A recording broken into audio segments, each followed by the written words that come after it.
Communal violence हमारे समाज की कड़वी सच्चाई है और इससे कितना नुकसान होता है इसका शायद हम अंदाजा भी नहीं कर सकते। ये ना सिर्फ हमारे देश की एकता और अखंडता के लिए दीमक है, बल्कि इसके खतरनाक असरात को पीढ़ी दर पीढ़ी भुगतती चली जाती है। ये एक ऐसा आंतरिक खतरा यानी इंटरनल थ्रेट है जो किसी भी एक्सटर्नल थ्रेट से ज्यादा नुकसानदेह साबित हो सकता है।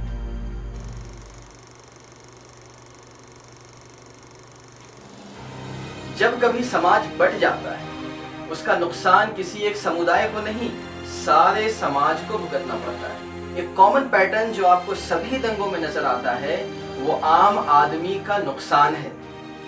अक्सर हिंसा में मरते भी आम आदमी हैं, घर भी उन्हीं के जलाए जाते हैं, दुकानें भी उन्हीं की तबाह होती हैं और फिर पुलिस की कार्रवाई का शिकार भी वही होते हैं। बाबरी मस्जिद घटना के बाद मुंबई में हुए 1992-93 दंगों में 4000 करोड़ की प्रॉपर्टीज को जलाकर राख कर दिया। ट्रेडिंग, एक्सपोर्ट और रेवेन्यू के पॉइंट ऑफ व्यू से 4500 करोड़ का नुकसान देश को भुगतना पड़ा। इसी तरह 2002 के गुजरात दंगों में 11000 करोड़ की प्रॉपर्टीज का नुकसान हुआ। द कंसर्न सिटीजन्स ट्रिब्यूनल की एक रिपोर्ट के अनुसार गुजरात दंगों के दौरान 1100 होटल्स, 15000 बिजनेसेस, 3000 हैंड कार्ड्स और 5000 गाड़ियों का नुकसान हुआ। मुंबई दंगों में लगभग 300 बेकरीज बर्बाद कर दी गईं, जिनसे 20 लाख फुटपाथ में रहने वालों का गुजारा होता था। लकड़ी के 70% गोडाउन्स को जला दिया गया और 500 टैक्सीज, 150 ट्रक्स राख के ढेर हो गए। 1980-81 में मुरादाबाद में हुए 4 महीने तक जारी दंगों से वहां के ब्रासवेयर और मेटलवेयर प्रोडक्शन और एक्सपोर्ट जैसे रुक गया।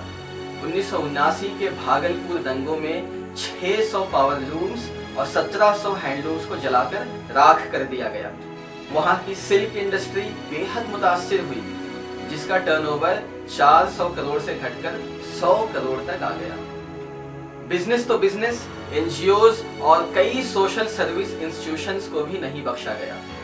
कंधमाल में 35 स्कूल्स, लेप्रोसी होम्स, टीबी सैनिटोरियम्स और दर्जनों एनजीओज के ऑफिसेस को लूटा और जलाया गया। एक ऐसा देश जहां माइनॉरिटीज, दलित और अन्य पिछड़ी जाति के लोग यानी लगभग 40 करोड़ देशवासी इनसिक्योरिटी और साइकोलॉजिकल तनाव का शिकार हों और देश में कम्युनल डिवाइड समाज का हिस्सा बन जाए, वो देश कभी विकास की तरफ आगे नहीं बढ़ सकता।